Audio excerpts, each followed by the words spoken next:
In the boundless sand dunes of Mesopotamia, a secret forgotten by thousands of years was shrouded in shadow: the sacred stargates.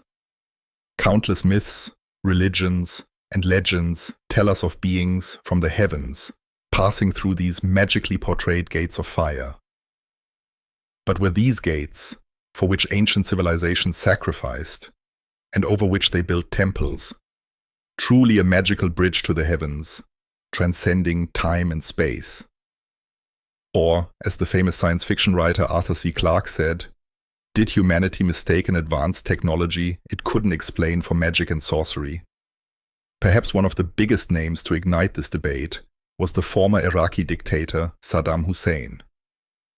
When Saddam excavated the hidden rooms beneath the ruins of Babylon, which he sought to revive in the shadow of Nebuchadnezzar, was he actually searching for this lost technology of the past, with which he was obsessed? It sounds like a far-fetched claim, doesn't it? But by the end of this video, I will ask you to ask yourself this question again. Because it's unknown what Saddam was looking for, but what happened when the US invaded Iraq suggests that they might have found something before Saddam. Welcome to Finding the Truth. Among the dozens of things said about former Iraqi leader Saddam Hussein, perhaps one of his greatest obsessions was the ancient Babylonian Empire. Saddam saw himself not just as a head of state, but as a modern reincarnation of Nebuchadnezzar, the greatest king of Babylon. And this claim was a personal obsession that went far beyond a simple political propaganda tool. At his command, a massive reconstruction project was launched on the ruins of Babylon, once a magnificent metropolis. This project, which art historians disdainfully called Disney for a despot, was actually a meticulous effort at revival. I can't say I love Saddam. His arrogance rivaled mountains in this project. But one way or another, I can clearly say that I like these sold-out academics who arrogantly belittle such a huge archaeology and restoration work even less than Saddam. This mindset, which has looked down on the East for years, unfortunately quickly forgot that it was wallowing in its own filth just a few centuries ago. Anyway, let's continue after my small rebellion. While pouring billions of dollars into the project, Saddam had his name inscribed on the bricks of the rebuilt ancient city. Along with Nebuchadnezzar, he had statues made of himself and commemorative coins minted. While structures like Babylon's Ishtar Gate and various ziggurats, which had been ravaged by the brutal destructive effect of history, were waking up one by one to greet the new world, Saddam set his sights on another of history's most important ancient cities, the ancient city of Ur. In 1985, Saddam began to restore the great ziggurat in the city of Ur and to unearth the parts of the city that remained underground. He even had platforms built for tourists to tour the temple. It was during these works that rumors began to spread about the discovery of secret rooms and sections beneath the enormous Ur ziggurat that had never been encountered in previous records. Doors sealed with strange emblems, incomprehensible inscriptions, and symbols that did not resemble Sumerian cuneiform were rumored. It was even whispered that intriguing objects made of metal alloys and motifs in the shape of stars and spirals had been reported. Of course, after these rumors, the army immediately cordoned off the area. The archaeologists were removed. The discovered objects were loaded into military trucks in black boxes and stored as a secret in the underground depots of the Iraqi National Museum of Archaeology. As this story spread among the Iraqi workers, some said that the Chamber of the Gods had been found at the bottom of the ziggurat, while others talked about metal circular structures surrounded by symbols. The stargates mentioned in the myths. This is how a great secret of the past would be reborn in the modern world, bringing with it interesting questions. However, to answer all these questions, we must first delve into the origins of these stories and examine Nebuchadnezzar, one of the most powerful emperors the world has ever seen. But the main question is, which Nebuchadnezzar? Music. The person Saddam took as an example in his ambition to establish his own Neo-Babylonian empire was the second Nebuchadnezzar. In the book of Daniel in the Bible, Nebuchadnezzar, the King of Kings and great emperor, is mentioned as follows. King Nebuchadnezzar had a golden idol made, 40 meters high and 3 meters wide. During the ceremony, the king commanded all officials to bow down and worship the idol as soon as they heard the music. He threatened to throw anyone who did not into a great furnace of fire. In the continuation of the story, things take an extremely unusual turn. 3 Jewish sages, Shadrach, Meshach, and Abednego, who were authorized to enter the Holy of Holies in the great Temple of Solomon, the room where the Ark of the Covenant was located and where communication with the Lord God was supposedly established, refused to bow down to this idol because of their faith. Upon this, the king ordered the fire to be stoked even more. The fire became so powerful that it began to burn the soldiers who were throwing wood into it. It was into such a deadly furnace that the 3 young men were thrown, and an extremely interesting event in the history of religions occurred. The Bible tells us the event as follows. When the 3 Jewish youths refused to bow down for their faith, the furnace fire was extraordinarily increased, and they were bound and thrown in. When the king, in horror, approached and looked at the furnace, he said that he saw not 3 but 4 men, and that the 4th one had the appearance of a divine being.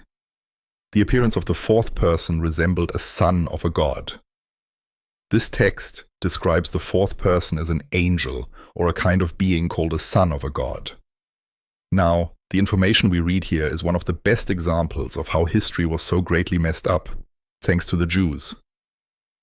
Normally we are taught that the date of this event was between 605 and 562 BC, the period when the second Nebuchadnezzar rebuilt a structure similar to the legendary First Tower of Babel.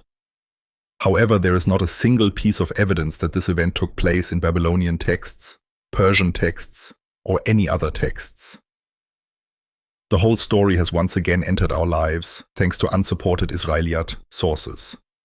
However, since we have seen this motif in dozens of videos together, we should keep this in mind.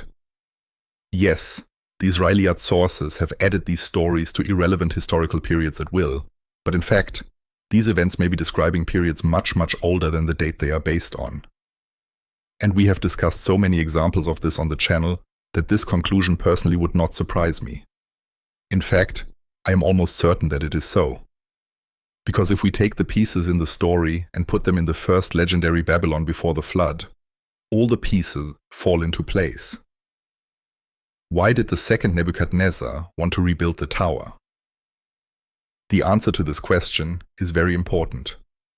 Nebuchadnezzar wanted to rebuild the tower because he wanted to rebuild a structure that symbolized the rebellion and struggle of the god Marduk against the other gods thousands of years earlier, even before the flood, in the name of the glory of the supreme being Marduk. Now you may think that I'm talking about symbolic concepts here. Gods, towers, reaching to the heavens and so on. But no, they took them literally. Because Nebuchadnezzar believed that ancient Babylon, which literally means the gate of the gods, could be used to communicate with them again, and that by rebuilding this structure or ancient technology, he could interact with the gates leading to the land of the gods, which the god Marduk had built in the myths. Now, remember the story of the 3 wise men who were thrown into that extraordinary fire and were not burned, but who, by some miracle, were joined by a 4th, divine being after this ritual. And remember again that these 3 wise men were in charge of communicating with the Lord in the Holy of Holies in Solomon's temple before the Babylonian captivity. And think about this. Could the structure that the Jews, ignorant of technology, called the furnace of fire, be a stargate, a portal? And could this story be an account much, much older than the history that the Jews tried to fit into their own recent history? Does it sound too forced? Then let's increase the number of examples. When we examine the book of Enoch, the prophet Enoch, who was taken from the earth to the edge of heaven, the world, in a vehicle, tells us that the vehicle he was in passed through a gigantic gate of fire, and that he found himself in the presence of God just a moment later. And they brought me to a wall of fire, whose flames were rising and burning. Its intensity was such that no human could pass through without being burned. But I was passed through that wall of fire, among the flames burning like embers. Then a holy and clean house, made of shining crystal stones, rose before me. This house was the dwelling place of God. It was so bright that my eyes were dazzled. Inside there were holy beings and lights of radiance. And I was taken into that house. I opened the doors of the heavenly secrets. In the Sumerian tradition, the gates that allowed the Anunnaki to travel between heaven and earth were called K. Humans were forbidden to use these gates. This event appears in the texts as follows. At the moment when the god Marduk opened the gates of heaven, with the high prayers and the repetition of the holy words of the gods who accompanied him, the gates were opened. The passages leading to the celestial realm were opened in this way. The gate key is kept in the holy temple. Only priests and gods can pass through. The passages open at the right time, at the position of the moon and stars. In Hinduism, it is believed that there are sacred passages to the abode of the gods in the Himalayas and Mount Meru, and in certain sacred places along the Ganges. In the Zoroastrian faith, a type of fire passage called Atash Bahrams are the communication passages between humanity and divine powers. In Scandinavian myths, the fiery rainbow bridge called Bifrost connects the human world, Midgard, with the realm of the gods, Asgard. In southern Peru, near Lake Titicaca, there is a massive gate at the foot of the Andes, the Aramumuru Gate, carved into a specific hewn rock in the middle of nowhere. According to legend, the great sage of the Incas, Aramumuru, using the knowledge passed down to him by his ancestors, passed through this gate of fire, which he activated with special words and a golden key, and reached the heavens. This story is told in the texts as follows. I call you Ilo Inti.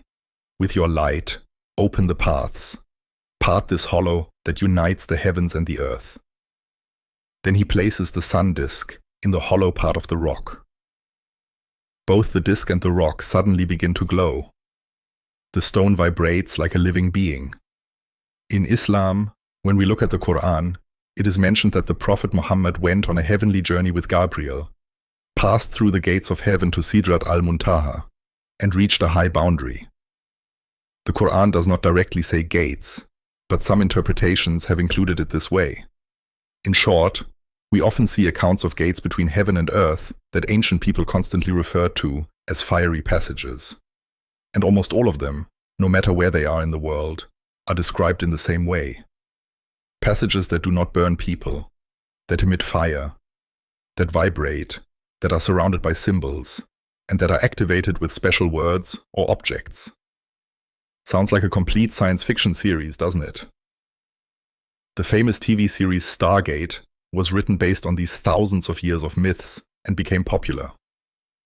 So, was Saddam really on the verge of discovering such an ancient technology? At first, it sounds like a far-fetched possibility. But what happened right after the discovery takes things to a completely different place. Music. It's 2003. Only a few months remain before the invasion of Iraq and the overthrow of the Saddam regime. It was at this great historical breaking point that a German archaeological team led by J.K. Fassbender announced that they might have found the lost tomb of the legendary Uruk king, Gilgamesh. This possibility alone was an incredible announcement, because this potential discovery would mean not only that the Epic of Gilgamesh and what it contains could be real, but also the discovery of a being described as a giant and said to be 2/3 God. However, a short time after the research, the US attacked Iraq, and all archaeological work was suddenly stopped. That's not all. When the US entered Iraq, they didn't even bother to look for the so-called weapons of mass destruction that they had used as a reason for the war. Immediately, and according to some accounts, on the very first night Baghdad was captured, they went to plunder the Iraqi National Museum with a special team.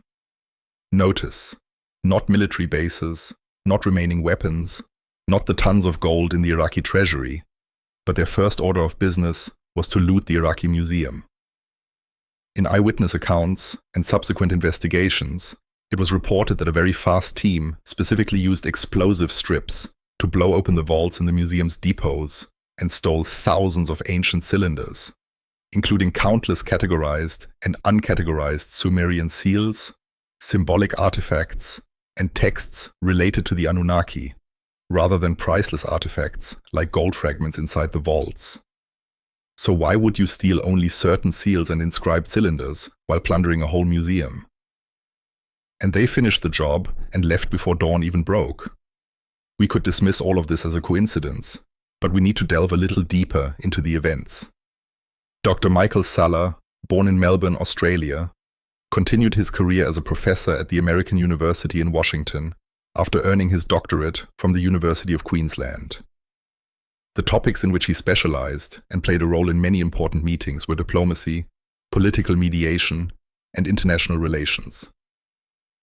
Michael Salla, who had a very respectable career, began making extremely unusual claims for an academic, especially starting in 2004 with the reasons for the Iraq War.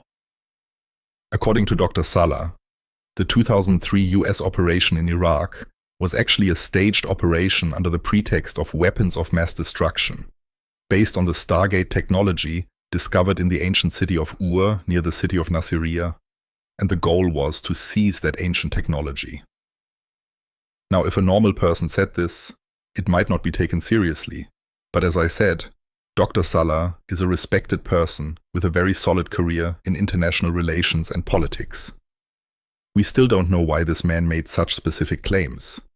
Salla even went further, claiming that the special feature of the year 2003 was that these sealed underground rooms were protected by a time lock, and that Saddam had made a deal with a German engineering team before the war to start working to revive this technology when these gates were opened. After Salla, people like Dan Burish and Corey Goode, who claimed to be former military and CIA members, came forward to support his claim. And they claimed that with the ancient artifacts and Stargate parts smuggled out of Iraq during that period, the US was conducting experiments on temporal wormholes under the codename Looking Glass, where science and metaphysics were combined. But I won't take them as seriously as Salla, because their pasts are a little shady. Finally, Salla claimed that behind this operation and the looting of the Iraqi museum and the city of Ur was an elite group called the Cabal, which used the American government. The Cabal is defined as a secret group of elites who use esoteric knowledge and rituals to push the world towards negativity and who serve dark powers. The existence of such groups always sounds like a far-fetched claim at first, doesn't it? But please watch this image. What you see is a corrupted pagan ritual performed specifically in the Bohemian forests in America. Among the group performing the ritual are dozens of elites, from American presidents to ministers, from owners of giant corporations to the highest commanders of the army. In other words, there are unfortunately people with weak character, but very powerful positions, who fundamentally believe in things that are much more perverted than we can imagine. Let's continue to proceed as grounded as possible. Of course, the claims made by Dr. Salla and similar people are difficult to prove. However, when you put the independent pieces together, an interesting scenario emerges. Why did Saddam spend billions of dollars in a hurry to rebuild Babylon and unearth the city of Ur? Why did the war happen right after the news that the tomb of Gilgamesh was discovered in the region? And why was that archaeological work never continued? Why did the US, as soon as Iraq fell, steal specific artifacts from the National Museum in an undocumented operation and immediately smuggle them to America on military cargo planes? And why was this operation not recorded, despite being taken to an international court?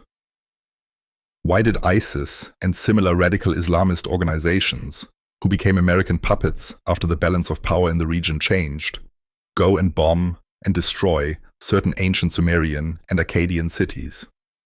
And perhaps the most important question, was there really a kind of gateway under the great ziggurat in Babylon, which has been called the Gate of the Gods, throughout history, and in the city of Ur, which was blessed by the moon god Nanna, and said to be protected by a heavenly guardian, just as we see in countless examples in world accounts.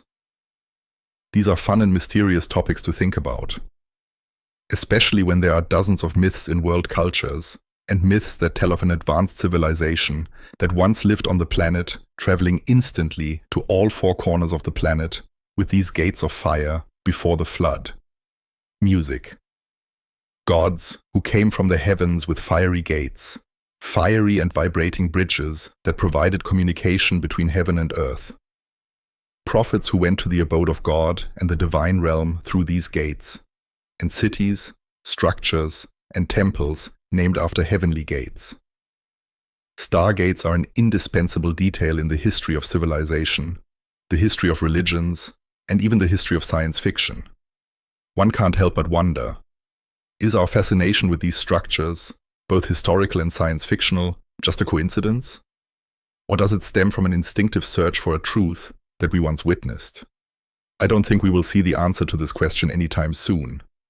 But I believe that one day, as political stability is established and archaeological excavations develop in Mesopotamia, the cradle of civilizations, we will find the truth we have been searching for thousands of years. That is, if someone allows it. See you in the next video. Take care of yourselves.